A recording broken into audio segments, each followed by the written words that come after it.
The sun sat high and pitiless, turning the valley into a sheet of glare so bright it felt like it could cut. Hard-packed snow filled the shallow bowl between two ridge lines, wind sculpted into ripples that threw light in every direction. A five-man element moved single file along the low ground, trying to stay small against the white, their shadows dark and sharp like ink strokes. Their breath fogged and vanished. Boots creaked. Rifles rode close to chests, muzzles angled down, because a muzzle flash was a confession out here. The first bow snapped overhead with a sound like cloth tearing. Snow jumped in a thin line 6 inches above a helmet. Then another line stitched the drift behind them. Everyone dropped at once, drilled by muscle memory into the only shape that kept your organs where they belonged. The valley's gentle slope turned suddenly into a trap you could measure with angles. A bowl. Sparse rock teeth. No trees. No deep folds. Whoever had the high ground owned the geometry, and the geometry owned them. Contact! Hi! The team leader shouted. But the shout was swallowed by the crack and rattle of disciplined fire, short strings, controlled, the kind you heard from people who had rehearsed. Not a mob. Not panic. A planned stop. It was as if invisible hands pressed their heads into the snow. Rounds came from 2 directions at once, intersecting in a clean kill zone that forced them to hug the only rocks that broke the smoothness. The center of the bowl was death. The edges were only slightly less death. The leader pulled his radio close, thumbed the push-to-talk, tried to punch through. Static. Broken squelch. A hiss that felt malicious. Relay. This is... He tried again, twisting his body so the antenna pointed toward the ridge as if intention could bend signal. Relay, do you copy? Nothing but a hard, granular white noise. Either the terrain was a radio coffin or someone had brought a jammer and set its speed straight at their lungs. A rocket-propelled grenade slammed into a boulder near the rear security. The explosion didn't sound big. Snow stole the boom, but the shrapnel arrived like a swarm. One operator yelled, a short animal sound he couldn't choke down, and his leg buckled under him. Blood spotted the snow, bright as paint, steam rising faintly where it hit cold crystals. Retreat became a carry problem in the space of a heartbeat. Leg. I'm hit in the leg. The wounded man panted, trying to clamp a hand over his thigh as if he could squeeze the hurt back in. The medic crawled to him, shoulders hunching under the whips of rounds, and shoved his own body between the wound and the angles above. Hands moved fast, practiced, almost calm in their precision. Tourniquet, cinch, check. The medic's voice stayed level, like he was telling someone how to tie a knot. Fear could wait. Function came first. Another burst chewed snow inches from the leader's glove. He flinched without meaning to, because the brain still hated the idea of sudden absence. A second operator took a grazing hit on the shoulder. It wasn't catastrophic, but the blood was an alarm bell against the white. He slapped a hand over it, eyes wide behind goggles, and shoved himself tighter into the rock's shadow. The element's marksman pressed his cheek to his stock and scanned the ridgeline through a scope that kept trying to lie because glare makes everything shimmer. He hunted for muzzle flashes and got none. Whoever was up there was camouflaged, shooting and shifting, never giving a fixed point to return fire on. The enemy had registered the lanes. The rounds weren't just coming from high ground. They were walking patterns, bracketing movement, punishing anything that tried to stand. The leader tried alternate frequencies, cycling through plans with fingers that felt too big for the buttons. He tried satellite push-to-talk. He got no luck. The Valley 8 signal and static filled the spaces where help should have lived. They were pinned. The bowl was airtight. The snow, so bright a moment ago, felt like a spotlight. The leader signaled for smoke inbound, the only textbook move left. Throw smoke, make a wall, break contact by pairs, drag the wounded as the others cover. His hand came up, 2 fingers slicing left. Then, a single crack echoed from somewhere that didn't fit the map. Clean, lonely, distant. It wasn't part of the constant roar. It was an edit. An enemy gunner on a rock spur dropped mid-burst as if a string had been cut. His weapon clattered against stone. The fire line stuttered for half a breath, and in that half breath everyone noticed the sound signature.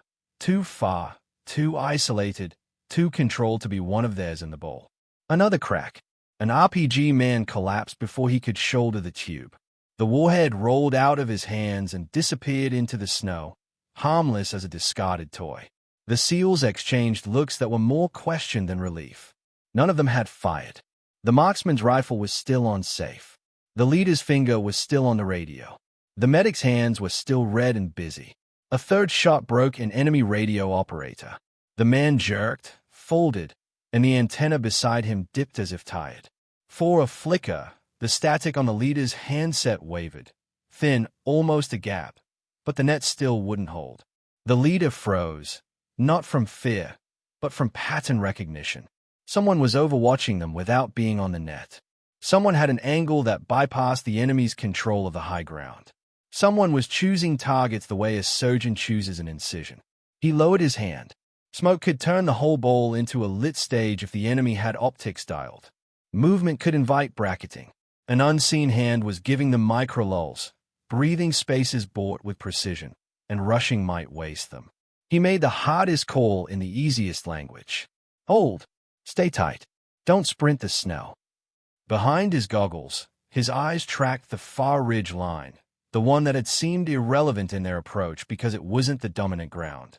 For a second the air cleared and the light changed, and he caught a faint silhouette up there. Small frame, still as a stone, the kind of stillness that only comes from long practice. Then the wind lifted Spindrift in a sudden veil. White dust swept across the ridge like a curtain, and the silhouette vanished. The question stayed. Who did that? The morning had begun clean and bright at a forward outpost perched like a stubborn thought on the mountain. Rotor wash from a departing aircraft had kicked powder into the air and sent it glittering through sunlight, a brief blizzard of sparkle that settled on packs and shoulders. Men moved with the clipped efficiency of people who had learned to get ready without wasting heat. Every metal surface felt eager to steal skin. Inside the briefing space, half plywood, half canvas, the mission was simple on paper. Reckon and secure a mountain relay and sensor site used to track cross-border movement. Intelligence suggested a hostile cell wanted to seize its data module. The extraction window was tight. Weather was stable now, but a front was expected late day. In and out by early afternoon, or the sky would close. Maps lay flat, grid lines, saddles and spurs. A thin valley drawn as a harmless curve. The team leader outlined the route with a blunt finger. We move light. We don't linger. We confirm the module's status and secure it. If it's compromised, we zero it. A few operators nodded with the confidence of people who'd done harder things.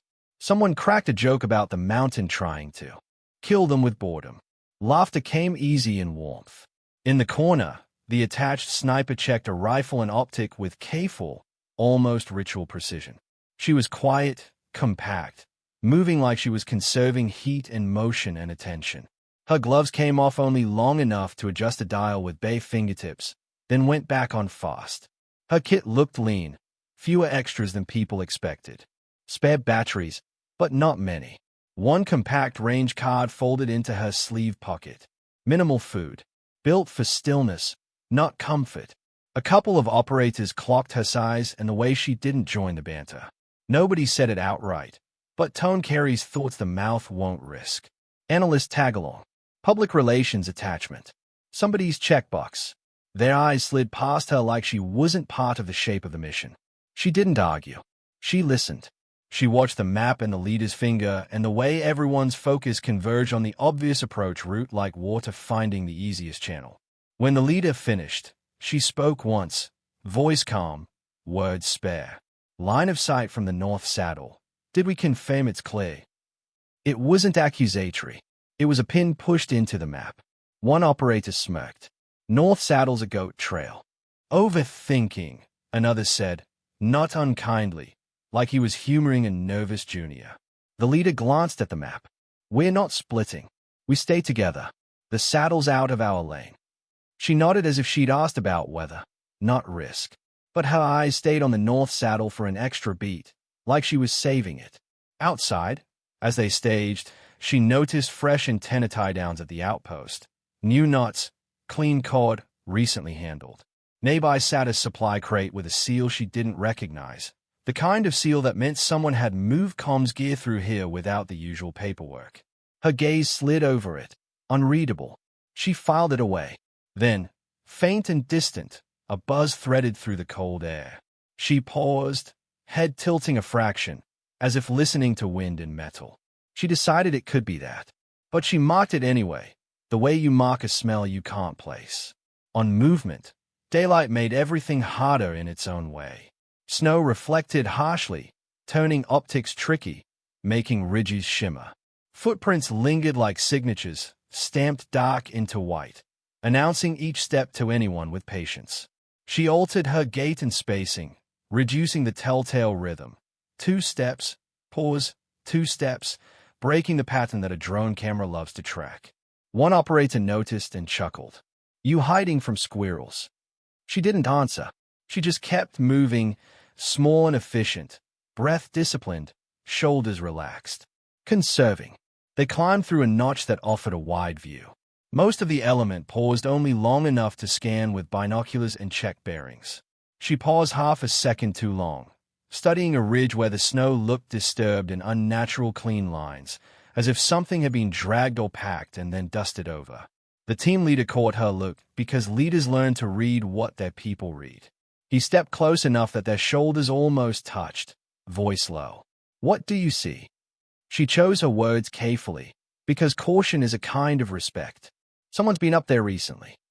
He followed her gaze. To him it was just snow and rock and light. But he'd learned that sometimes a quiet person sees the seams others ignore. He nodded once. Noted. Still, when roles were assigned, the chief kept her conservative. "Re-overwatch if needed," he said. "Stay out of the main movement." It sounded like protection. It was also containment. Keep the unknown variable from changing the plan. She accepted it the way she accepted cold, without complaint, because complaint doesn't warm you. She checked her optic again, then shouldered her pack and disappeared into the line, physically present yet socially outside the circle. When contact came back at the ball, textbook solutions turned to liabilities. Smoke can hide you, but it also announces you. As the leader tossed a smoke grenade and it began to bloom in gray against the white, rounds walked the smoke edge with uncanny precision. The enemy wasn't firing into the cloud blindly. They were bracketing where movement would try to escape.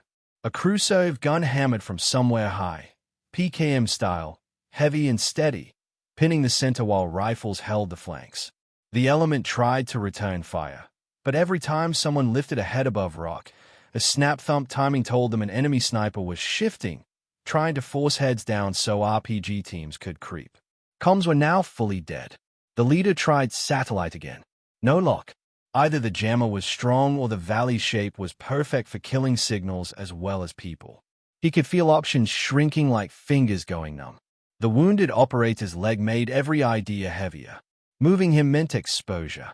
Keeping him meant being pinned until ammo ran thin.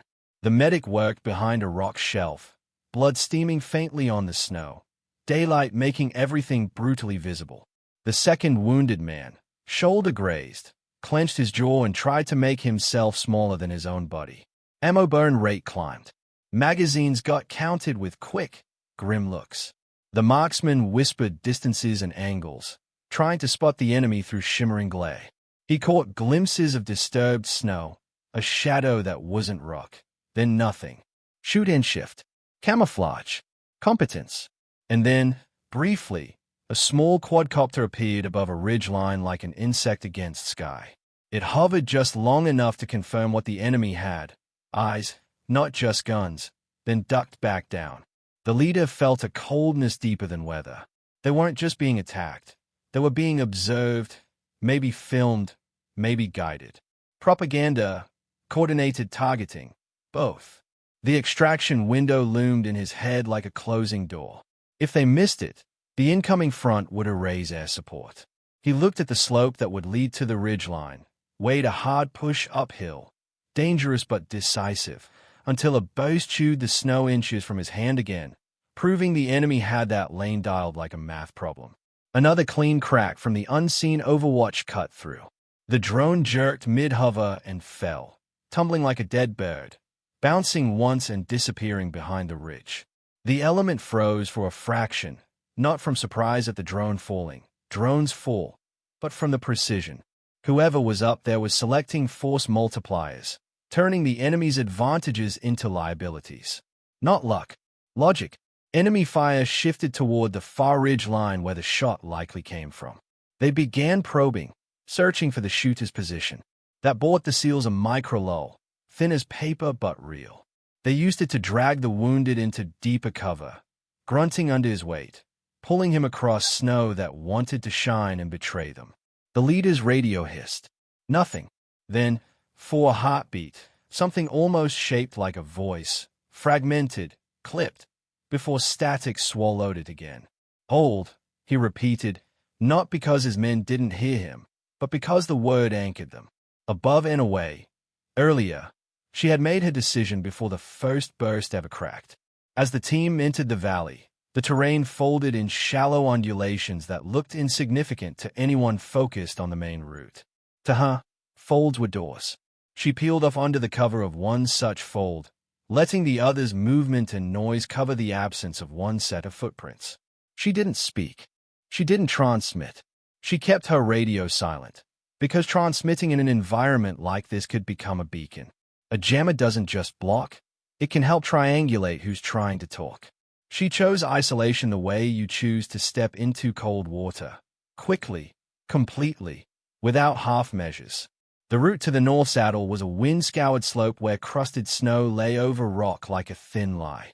One slip meant a slide into open sightlines. She planted each foot with controlled pressure, testing crust before trusting it. Her hands found holds that were more suggestion than grip. The mountain didn't care about skill. It cared about weight and friction and gravity. Her optic fogged slightly when her breath brushed it. She adjusted her breathing discipline, turning her face a fraction, keeping her mouth off the glass. She wiped with a controlled motion, slow enough not to smear, fast enough not to lose heat. She moved in stillness bursts, short climbs, long pauses, so observers would mistake her for a rock shadow. A bigger body would have been more obvious. Her compact frame could disappear into the mountain's own negative space. Halfway up, the faint buzz returned, clearer now. Not wind, not metal. It had the steady pitch of rotors. She crested a small ridge fin and saw it. A launch point tucked behind the fin, sheltered from view, packed snow scuffed by repeated use. Footprints, multiple sets, looped back and forth like a practiced routine. The enemy had been here, not just once. Prepared. A civilian hater's hut sat low on the slope, smoke-stained, small and vulnerable. Two figures moved near it, too far to identify with certainty, but close enough to make her jaw tighten. She could shoot the launch crew now, in the buzz, but a missed round or ricochet could carry into that hut. Collateral wasn't a statistic to her. It was a face you might have to meet in daylight. She waited. Patience wasn't passivity. It was discipline. Her rangefinder blinked weakly. Cold eats batteries like hunger. The indicator dropped and steadied at a level that promised betrayal at the worst moment. She clicked it off, tucked it away, and switched to manual estimation, confirming distances by map, by known terrain features, by the way a ridgeline falls in degrees. Some people needed tech to see. She used tech when it worked and her eyes when it didn't. She reached the knife-edge overlook that had been dismissed as a goat trail. From here, the valley bowl opened below at a wrong angle, side-on to the enemy's dominant positions. The high ground that controlled the bowl didn't protect the enemy from fire coming from here. It was an angle that made the enemy's geometry suddenly incomplete. She built a hide with snow and rock like she was sculpting absence. Packed snow to match rock texture. A shallow scrape for elbows. A slight wall to cut silhouette. Everything made to look like nothing. She settled into a firing position that looked physically uncomfortable, because comfort is a luxury you trade for angles. Her body became part of the ridge. Below, the first bow snapped and the element dropped into the bull's teeth. She watched them pin, watched the enemy's lanes light up, watched the drone's brief hover. Her impulse surged, shoot, shoot, shoot, but she held it down. Emotional shots waste time. She needed impact. Her scope found the jammer because the jammer wasn't just a device, it was a behavior. A compact rig near an enemy radio man. An antenna angled toward the valley like a spear. Fighters clustered around it, protective. It wasn't the loudest shooter, but it was the loudest problem. She made her first decisive choice and accepted what it meant. If she fired, she invited counterhunt. If she didn't, the element below stayed blind and alone. She exhaled halfway and held. Her trigger press was smooth enough to feel like inevitability. The rifle cracked, clean, lonely. Then she watched the effect. The radio man jerked and dropped. The antenna dipped. The static in the valley's air thinned. Not gone, but wounded. Immediately she shifted inches, not feet, micro-adjusting to change her signature without breaking her hide's illusion. Snow remembered less when you moved small. Down in the bowl, the leader's radio flickered with fragments, broken syllables, maybe the edge of a friendly call sign. Not enough to coordinate fully, but enough to confirm an ally existed, and that ally was not on their net. She continued the ladder, each rung chosen for effect. Enemy sniper next, because head-down effect kills options. Her scope hunted the telltale, a subtle glint, a pattern of snow disturbance, the timing of snap thump. She waited until he shifted, until he exposed a fraction too much to correct his angle. One shot, he folded behind his rock, and the valley's pressure eased like someone removing a thumb from a windpipe. Radio operators after, because coordination is what makes an ambush airtight. A man gestured, hand to ear, shouting into a handset that wasn't working. Another leaned over the jammer's remains, angry. She dropped the one with the handset, then the one leaning. The enemy's ability to synchronize began to fray. RPG teams, because rockets turn cover into traps. She found the tube carrier rising, shoulders tense, and ended the motion before it became fire. The warhead rolled into snow and lay there dumbly. Squad leaders, because trained fighters can still act, but leaders make them act together. She watched for the person who didn't shoot as much as he pointed, who moved men with gestures. She took him when he stepped into a line of sight that lasted half a second. Khrushchev gonna last, because the big gun anchored suppression, but it was also protected by bodies and rock. She saved it until the SEALs below were ready to exploit the opening, because removing the anchor too early would only make the enemy shift faster. Each shot followed the same cadence. Fire, observe effect, confirm the collapse in rhythm, shift microposition. Her breathing stayed a metronome. Chaos raged below. She remained a quiet editor. The turning point came when she identified the brain. He was older than the others, not by gray hair but by posture. He stayed near more to lead and what remained of the jammer, using hand signals when radios failed. He wasn't panicking, he was recalculating. When one man fell, he redirected two others. When the drone died, he snapped his hand downward and pointed toward the far ridge, sending eyes and bodies to hunt. He stepped into the open for just a moment to reassert control, torso upright, hand cutting air like a blade. She waited until the movement was unmistakable. Then she pressed the trigger. He dropped in the snow, and for a heartbeat the entire hostile line froze, not because they grieved him, but because cohesion needs a conductor. The ambush music faltered. In the bowl, the SEALs felt it like a pressure change. Incoming fire lost synchronization. Gaps appeared. The kill zone was still deadly, but it was no longer airtight. The leader caught a clearer fragment on the net. Still ragged, still fragile, but enough. Friendly, Overwatch, Noth, it broke apart, but he didn't need poetry. He needed confirmation. He issued a plan in simple words. Because complexity dies under fire. Smoke left. Bound right. Pull wounded. Rock spine to LZ. Go. They moved the way trained teams move when given a corridor. Fast, controlled, each pair covering the other, each step measured against the enemy's remaining angles. Smoke bloomed left. Not as an escape, but as a distraction. Suppressive fire snapped right, just enough to keep heads down where heads still existed. The wounded man's face went pale with pain, but he clenched his jaw and let himself be dragged, because pride is pointless when your friends are carrying your weight. Above, the enemy adapted. They realized the threat wasn't the element in the bowl. It was the unseen shooter rewriting their ambush. A second drone launched low and fast, staying below ridge crest to avoid the fate of the first. Two climbers began edging along the ridge fin toward her hide, moving with the cautious aggression of men who had hunted before. Her barrel warmed, heat shimmering faintly in her scope. Ammo count dropped to a hard limit she could feel without looking. Wind picked up, sending spindrift across her optic in intermittent curtains. Visibility began to collapse in brief white veils, like the mountain was blinking. She understood the new math. She couldn't win a prolonged duel. She wasn't here to annihilate. She was here to buy minutes. Minutes were life. The drone paused to peek, camera tilting, searching for the unnatural stillness that meant a shooter.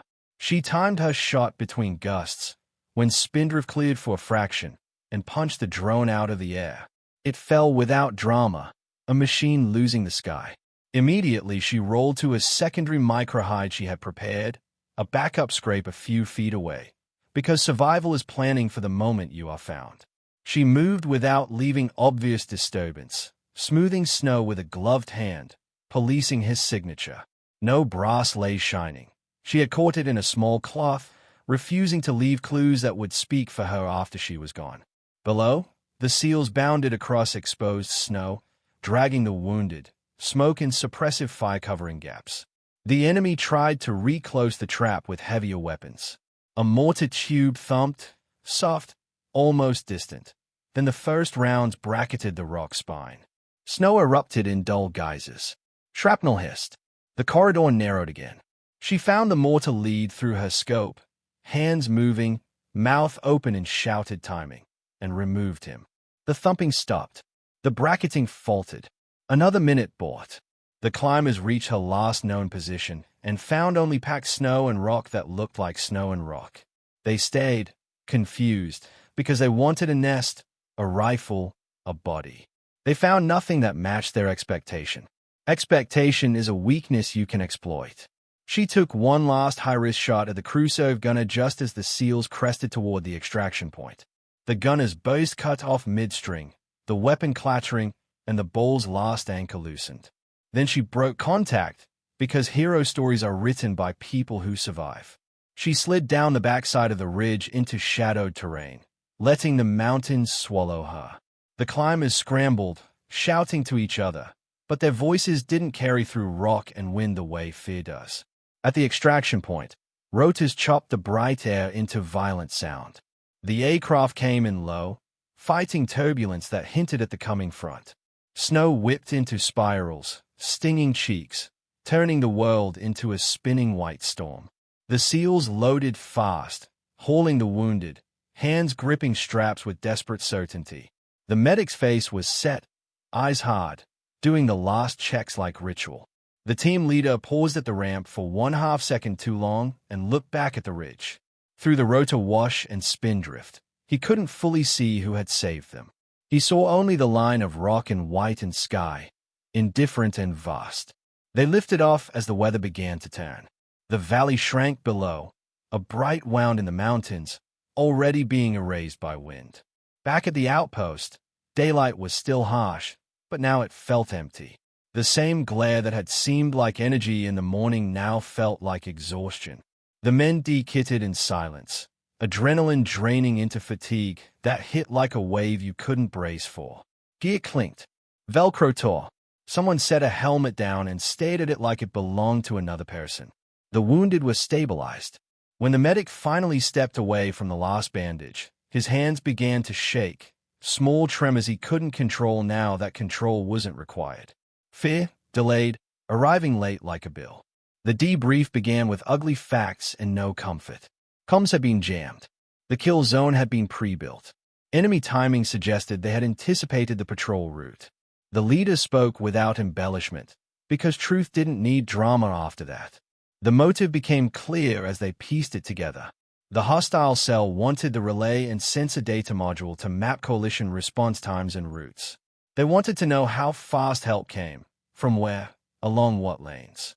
And they wanted more than data, footage of a pinned team, the kind of image that could be packaged into leverage. Not just survival, but narrative. They hadn't fully succeeded. The module had been secured, and when compromise risk spiked, the leader had initiated a zero protocol: wipe, deny, burn the prize in place rather than let it be carried away. The enemy commander's loss had broken their retrieval attempt. Without him, the fighters had focused on killing and hunting rather than extracting the module under pressure. How they know would funnel into that valley? Someone asked, voice low, anger held tight. The answer lay in the things that had seemed small earlier. The unfamiliar sealed crate, the fresh antenna tie-downs, compromised local logistics, someone servicing comms gear, someone feeding route timing. Not identities, maybe, but windows and paths. Enough to build geometry. The team leader admitted what was hardest for a leader to admit. They'd been granted a window by a hand they hadn't planned for. The only reason we moved, he said, the only reason we didn't get stacked in that bowl, was the Overwatch cutting the jammer and their leaders out. The room held silence like a weight. Then the sniper stepped into the space, still quiet, still compact in frame. Her face was wind-burned, cheeks raw from cold. Her hands were bruised in the way hands bruise when they've hauled themselves up rock and crust and gravity. She looked more tired than triumphant, like she'd spent her whole day trading comfort for angles. The mood shifted. Not applause, not speeches, but a subtle rearrangement in the air as people reconciled their bias with outcome. Eyes that had slid past her now held. The earlier jokes turned sour in memory. The chief cleared his throat as if words were awkward tools. You took a bad route, he said, and it was the closest thing he had to praise. She gave a small nod. It was the route that was there. Someone asked, careful now, how'd you? And then stopped, because the question was too big for a sentence. She answered anyway, voice steady, word economy intact. Invisibility keeps you alive. Sometimes it keeps other people alive too. There was more behind it, past deployments, lessons carved into habit, but she didn't spill history like a confession. She carried it the way she carried her rifle, close, controlled, not for display. The chief did something that mattered more than any speech. He pulled a chair out at the table, making space without fanfare, a place inside the circle. The team leader met her eyes. Next time you ask about a saddle, he said, we'll look. She didn't smile. She didn't need to. The acknowledgement was enough. Later, outside, she stood alone for a moment, looking at the ridgeline where she had been a faint silhouette against glare. Snow stayed bright. Wind stayed steady. The mountain didn't care who had lived or died. It only kept being a mountain. She breathed in air so cold it tasted like metal and let it out slow. Then she turned back toward the outpost, toward the team, no longer unseen. The smallest figure on the ridge had carried the heaviest part of the day.